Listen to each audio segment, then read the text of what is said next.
profeta Miqueias, capítulo de número 7, versículo de número 7. Jonas, Miqueias, Naum, para ficar talvez um pouco mais fácil. Na minha Bíblia, a página é 984. Se você tiver uma Bíblia como a minha,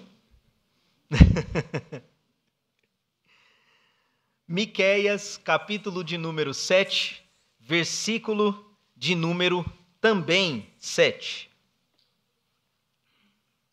Eu gostaria de falar com os irmãos nessa manhã sobre as decisões do profeta Miqueias. Miqueias 7,7, a palavra de Deus, ela vai nos dizer assim: Eu, porém, olharei para o Senhor, esperarei no Deus da minha salvação. O meu Deus me ouvirá. Nós te louvamos, meu Pai, pela tua palavra pregada e pedimos, ó Deus, que o Senhor nos abençoe neste momento. Pois nós viemos até a tua casa, meu Deus, nesta manhã, porque queremos louvar e engrandecer o teu nome, mas também porque queremos ouvir o que o Senhor tem a falar aos nossos corações. Queremos, meu Deus, as orientações que vêm da tua santa palavra. E por isso pedimos que o Senhor nos abençoe e nos ajude neste momento. E em nome de Jesus nós oramos. Amém. Podem se assentar, queridos, por gentileza. O profeta Miqueias, ele era um judeu de Moresete Gate, melhor dizendo. Uma vila que ficava ao sudoeste da Palestina, ali no território de Judá. Interessante que o profeta Miqueias profetizou durante os reinados de Jotão, Acás e Acasias, vários reis. E ele também foi contemporâneo dos profetas Oséias, Isaías e Amós. Eu acho muito interessante quando a palavra de Deus ela mostra servos do Senhor trabalhando simultaneamente em lugares diferentes. Porque a impressão que a gente tem é que cada um foi num tempo, mas Deus tinha os seus homens, as suas mulheres, trabalhando simultaneamente ali. E algo ainda mais interessante é que a mensagem de Miqueias, ela ecoou por um bom tempo, porque o próprio profeta Jeremias, ele menciona, lá no seu livro, capítulo 26, versículos de 18 a 19, palavras do profeta Miqueias. Ele traz à tona profecias do profeta Miqueias, esse Jeremias. E Miqueias ele viveu ali aproximadamente no século 8º antes de Cristo, enquanto que Jeremias ele viveu no século 7 antes de Cristo. E o seu livro, o livro do profeta Miqueias, é muito conhecido devido à profecia referente ao nascimento do Senhor e Salvador Jesus Cristo. Miqueias 5:2 vai falar que Jesus nasceria em Belém. Mas essa profecia a respeito do nascimento de Jesus, mesmo sendo, claro, extremamente importante, ela está longe de ser o assunto principal do livro de Miqueias. Porque, como muitos profetas, Miqueias ele foi muito impopular no seu tempo. Porque Miqueias ele pregava a palavra de Deus a um povo que estava com o seu coração longe do Senhor. Era um povo que estava com o seu coração endurecido para a palavra de Deus. Tanto que não à toa o profeta Isaías, contemporâneo de Miqueias, ele vai dizer o seguinte: este povo me honra com os seus lábios, mas o seu coração está longe de mim. Essa era a realidade da nação de Israel no tempo do profeta Miqueias. E isso fez com que o profeta tomasse algumas decisões diante daquilo que ele estava vendo. Porque ele pregava, ele anunciava a palavra do Senhor. Algo muito interessante que os profetas faziam, meus irmãos, no seu tempo, eram dizer exatamente o que Deus lhes havia ordenado que fosse dito. E isso por quê? Porque o profeta, ele era a boca de Deus no meio do povo. Quando Deus queria falar ao povo, ele falava com o profeta, e o profeta é quem levava a mensagem. Mas o povo ouvia, mas não tomava nenhuma atitude, não se arrependia dos seus pecados diante do Senhor. E vendo essa dureza de coração, o profeta Miqueias, ele toma algumas decisões. E que decisões foram essas? A primeira delas, no versículo que lemos, a palavra de Deus diz que Miqueias voltou os seus olhos para o Senhor. A situação espiritual do povo de Israel no tempo de Miqueias era simplesmente, meus irmãos, deplorável. Os versos de 1 a 6 vão contar com ricos detalhes de como as coisas estavam. Por favor, acompanhe comigo. Miqueias capítulo 7, versos de 1 a 6. Ai de mim, porque estou feito como as colheitas de frutas do verão, como os rabiscos da vindima. Não há cachos de uvas para comer, nem figos temporãos que a minha alma deseja. Já pereceu da terra um homem piedoso, e não há entre os homens um que seja justo. Todos armam ciladas para sangue, cada um caça a seu irmão com a rede. As suas mãos fazem diligentemente o mal. Assim demanda o príncipe, e o juiz julga pela recompensa, e o grande fala da corrupção da sua alma, e assim todos eles tecem o mal. O melhor deles é como um espinho, o mais reto é pior do que a sebe de espinhos. Veio o dia dos teus vigias, veio o dia da tua punição, agora será a sua confusão. Não creais no amigo, nem confieis no vosso guia.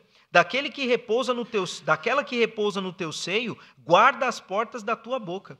Porque o filho despreza ao pai, a filha se levanta contra sua mãe, a nora contra sua sogra. Os inimigos do homem são os da sua própria casa. Uma situação extremamente deplorável a que a nação de Israel enfrentava. O profeta diz que procurar alguém justo na nação era como procurar uma fruta fora da sua época, fora do tempo. E aqui em São Paulo nós sabemos bem como é que essa coisa funciona. Tem algumas frutas que a gente só consegue adquirir na época certa. Passou aquele tempo ali, não tem mais. Uma que eu me lembro é jaca. Jaca, algumas manifestações aqui, parece ser uma fruta bem aceita pelo povo de Deus. Se você quer a dica, entre dezembro e abril, essa é a época, tá bom? Entre dezembro e abril, você pode passar, tem ali na Sargento Geraldo Santana um camarada num caminhão, geralmente ele tem umas grandes ali, tá bom? Vai lá e Deus te abençoe. Mas passou essa época, você não encontra mais a jaca. Tem que esperar chegar a época. E a nação de Israel estava assim, o que é triste, com justos. Procurar na nação pessoas justas, pessoas que andavam nos caminhos do Senhor, pessoas que faziam a vontade de Deus, era quase que impossível.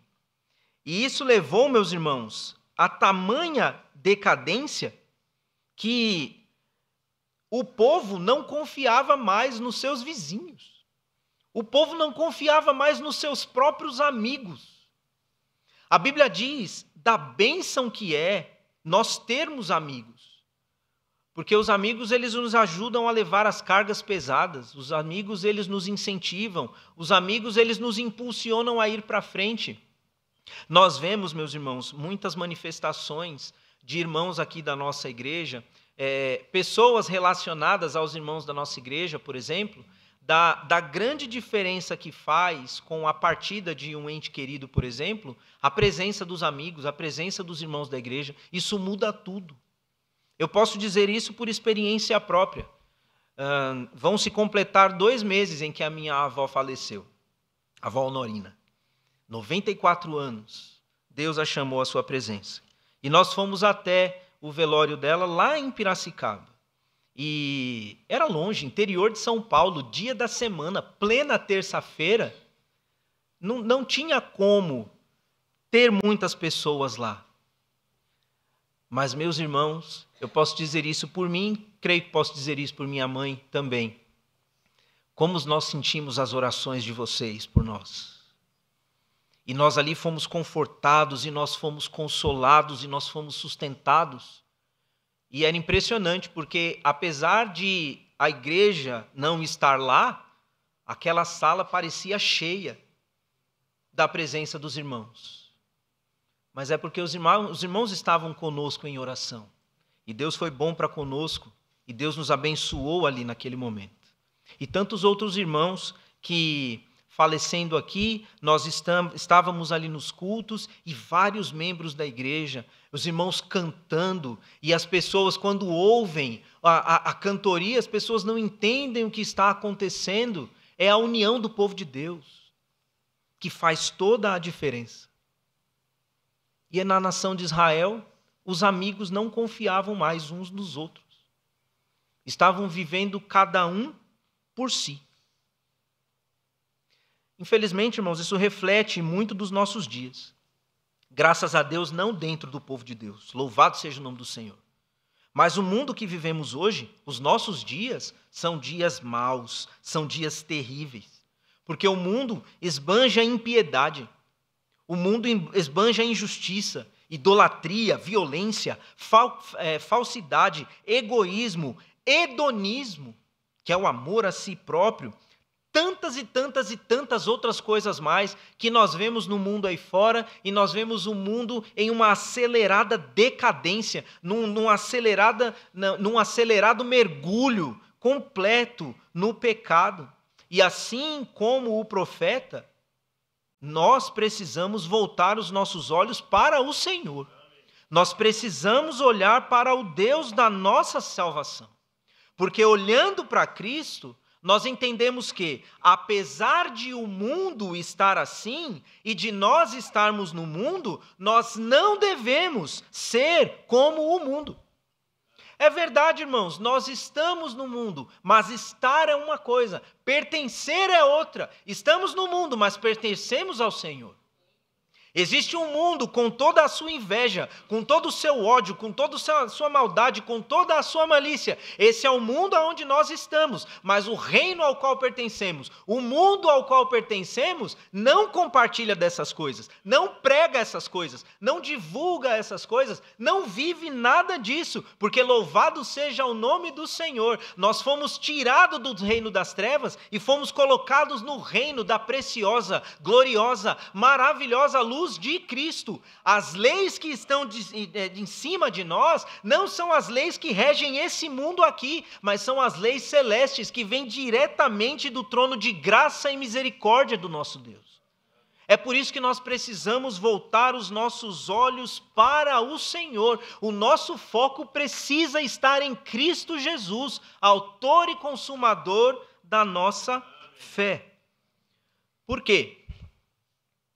Porque é somente olhando para Cristo, meus irmãos, que nós encontraremos o padrão que Deus tem para nós.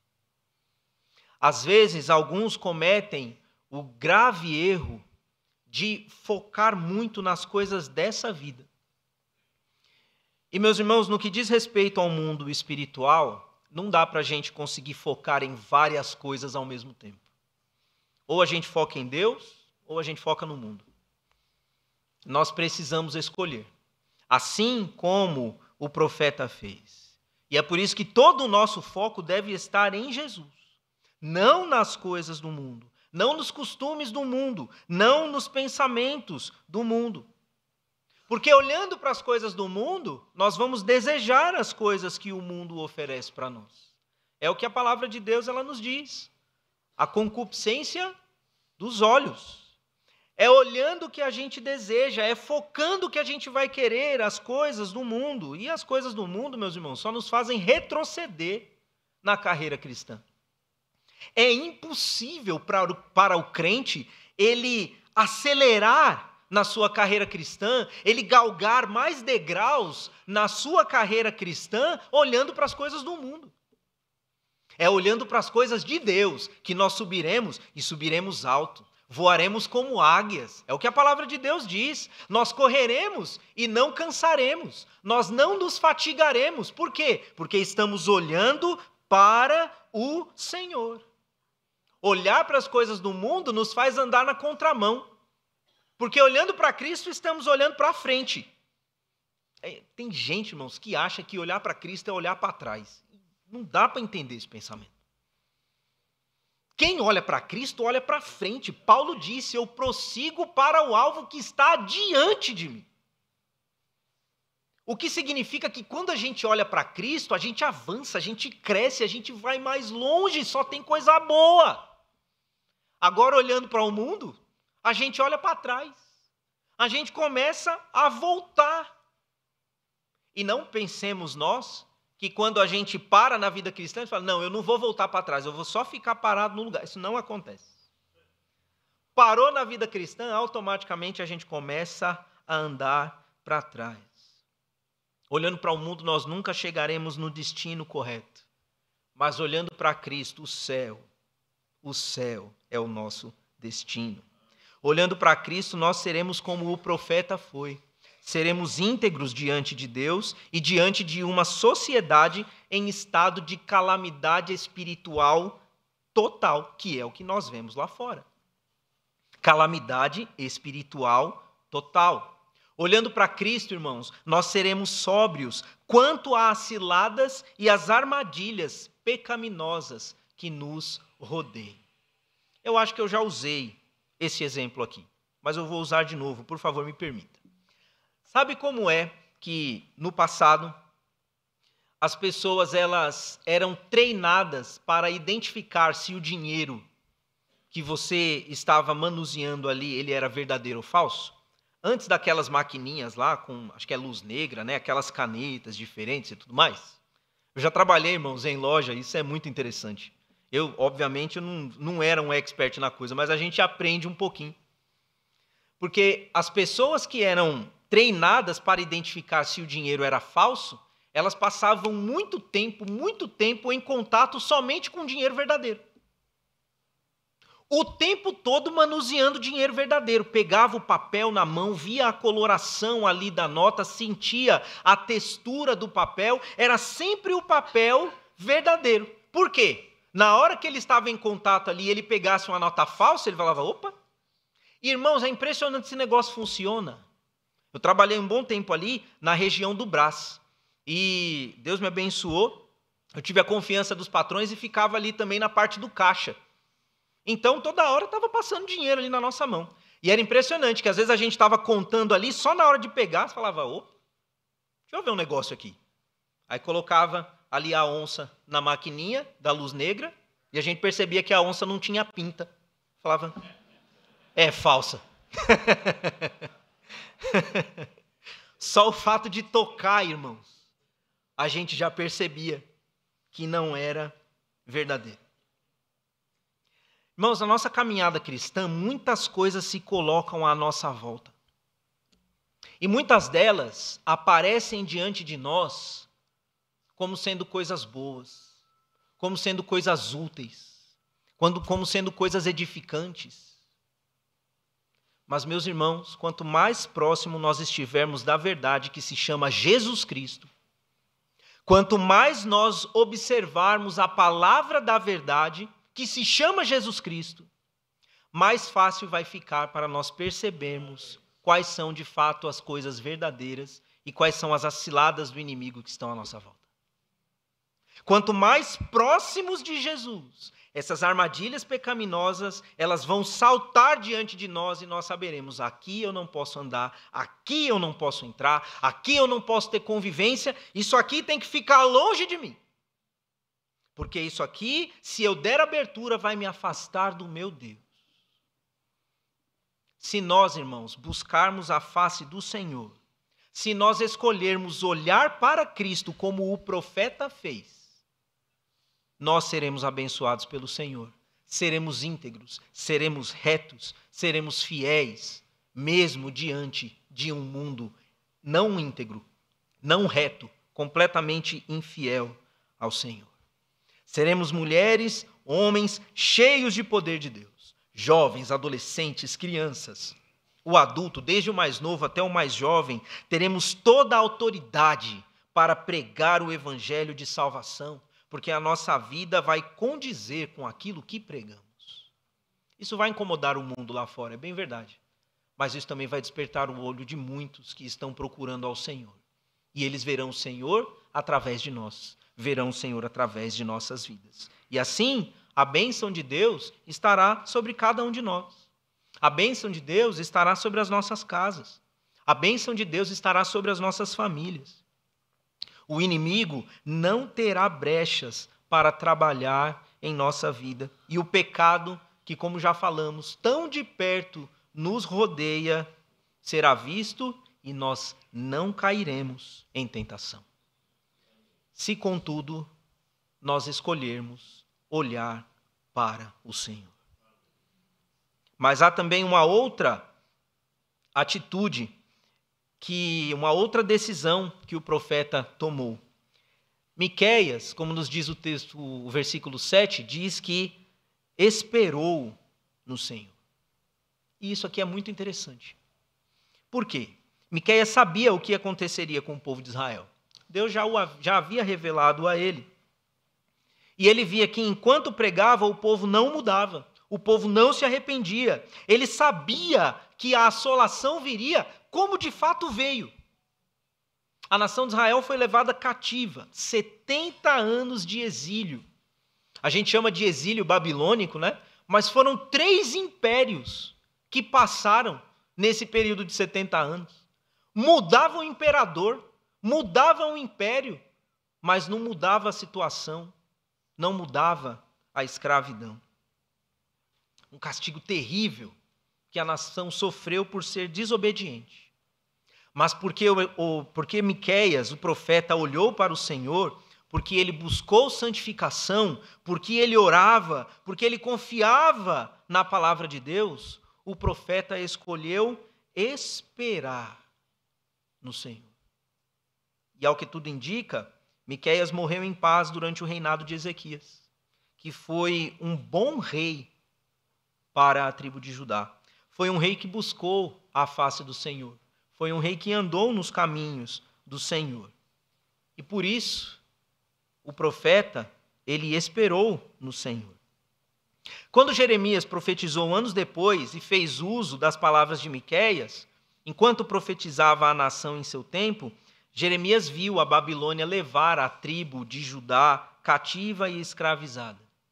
Mas é interessante que Jeremias não foi levado como prisioneiro. Sabe o que isso nos mostra, meus irmãos? Que Deus, ele livra os seus no meio das tempestades, das dificuldades, das opressões que o mundo levanta diante de nós.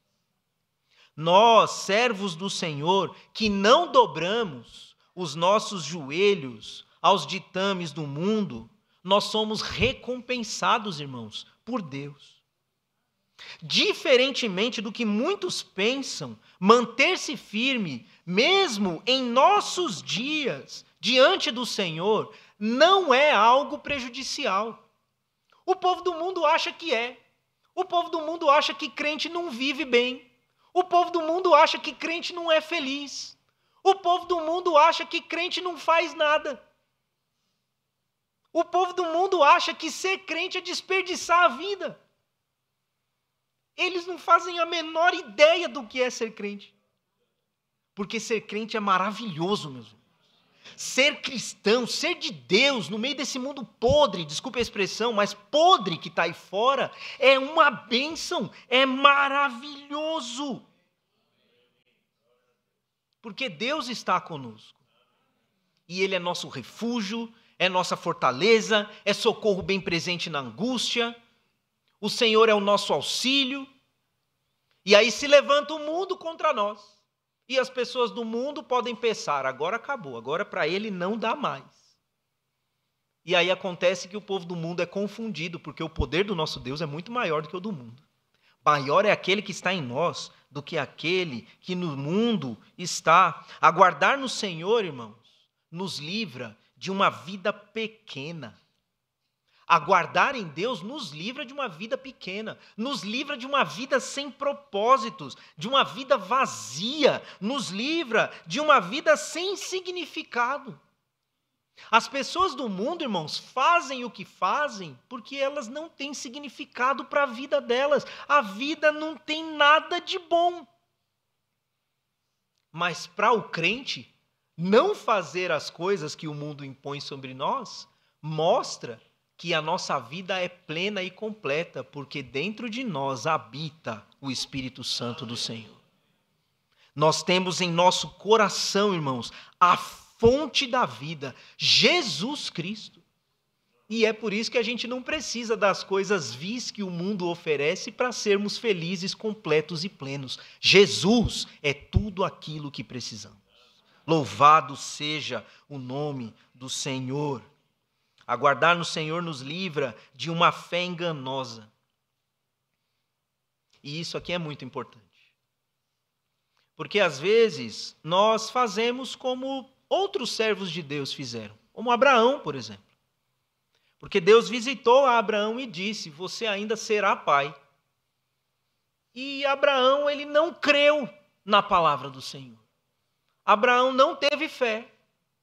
E aí ele acabou seguindo o conselho de sua esposa, deitou-se com a sua criada e teve um filho chamado Ismael. E pouco tempo atrás, a gente presenciou, mais uma vez, uma guerra de família. Porque aquilo, meus irmãos, é uma guerra de família. Israel, há séculos, vem lutando com os descendentes de Ismael. Olha só que coisa. Quando a gente não espera no Senhor, infelizmente, e me perdoem a expressão popular, a gente acaba metendo os pés pelas mãos. Mas, quando nós aguardamos no Senhor, a nossa fé, ela fica robusta. A nossa fé, ela fica grande. Ela fica firme. E Deus, ele vai nos honrando em tudo aquilo que a gente faz, meus irmãos. Porque muitas vezes a gente acha que Deus se atrasa, mas Deus, ele é o Senhor do tempo, ele criou o tempo. A palavra de Deus diz que na plenitude dos tempos Deus enviou Jesus. Sabe o que isso significa?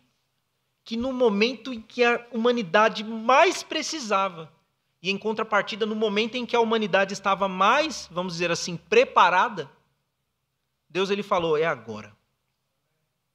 E Jesus veio. E para nós sabermos, a gente não precisa disso, né? Mas só para a gente poder perceber um pouquinho mais de como o tempo de Deus é perfeito, Jesus veio e mudou a história da humanidade. Porque antes e depois de Cristo, mudou tudo. E é o que acontece quando a gente espera no Senhor. Deus muda tudo. Deus muda tudo.